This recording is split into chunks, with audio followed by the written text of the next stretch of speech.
Mundurnya Kepala Otorita IKN Bambang Susantono beserta wakilnya Doni Rahayu menimbulkan banyak tanya. Pasalnya keduanya mengundurkan diri hanya berjarak 2 bulan dari rencana upacara perdana HUT RI di IKN. Tetapi sorotan terhadap IKN tidak hanya terjadi saat para pemimpinnya memilih mundur.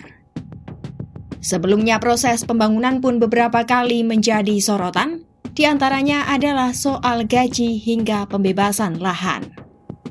Bahkan curhatan Kepala IKN Bambang Susantono juga kembali ramai diperbincangkan. Lantas apa saja drama yang menjadi sorotan publik dalam pembangunan IKN?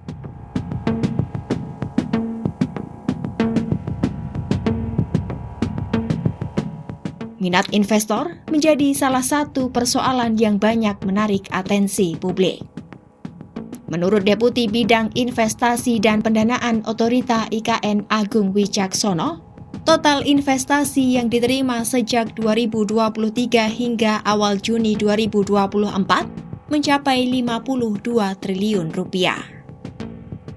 Namun, angka ini baru mencapai separuh target dari yang diharapkan bisa mencapai 100 triliun rupiah pada akhir 2024.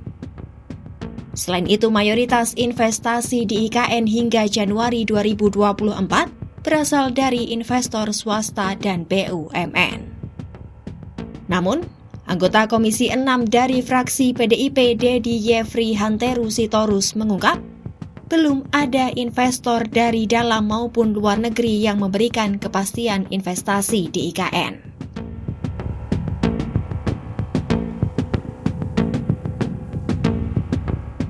PLT Kepala Otorita IKN yang kini dijabat oleh Basuki Hadi Mulyono memiliki pekerjaan rumah yang harus diselesaikan. PR yang menunggu Pak Bas adalah soal pembebasan lahan. Basuki sadar betul bahwa OIKN memiliki masalah utama terkait pembebasan 2086 hektar lahan yang dikuasai oleh pihak lain. Padahal, proyek IKN butuh lahan total 36.150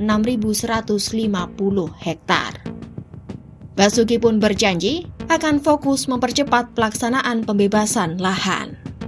OIKN pun disebut akan menyelesaikan pembebasan lahan dengan metode penanganan dampak sosial kemasyarakatan atau PDSK+.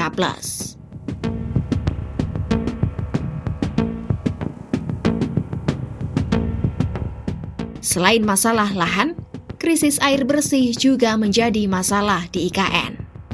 Bahkan beberapa kali pekerja terpaksa tidak mandi dan menahan buang air karena air tidak mengucur dari keran. Buruknya kualitas air di IKN juga menyebabkan para pekerja mengalami gangguan kulit hingga gatal-gatal. Sementara itu, Presiden Jokowi sendiri juga mengaku baru akan berkantor di IKN saat ketersediaan air sudah bisa dipenuhi.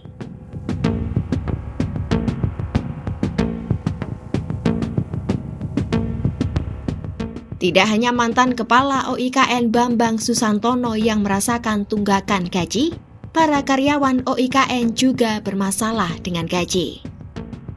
Mereka belum digaji selama berbulan-bulan lantaran masih menunggu Perpres tentang hak keuangan eselon 1 diresmikan.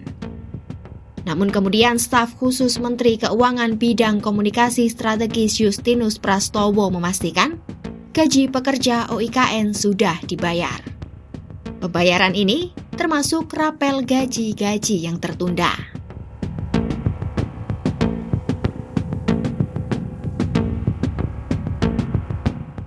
Selain masalah gaji dan lahan, sorotan lain juga mengarah ke aspek pembangunan. Badan Pemeriksa Keuangan mengatakan pembangunan infrastruktur IKN belum sepenuhnya sesuai perencanaan yang telah dibuat. BPK menilai manajemen rantai pasok dan peralatan konstruksi untuk pembangunan belum optimal. Selain itu, kekurangan pasokan air untuk pengolahan beton juga menjadi masalah. Kementerian PUPR juga disebut belum memiliki rancangan serah terima aset, rencana alokasi anggaran operasional, serta mekanisme pemeliharaan dan pengelolaan aset hasil pembangunan infrastruktur IKN tahap 1.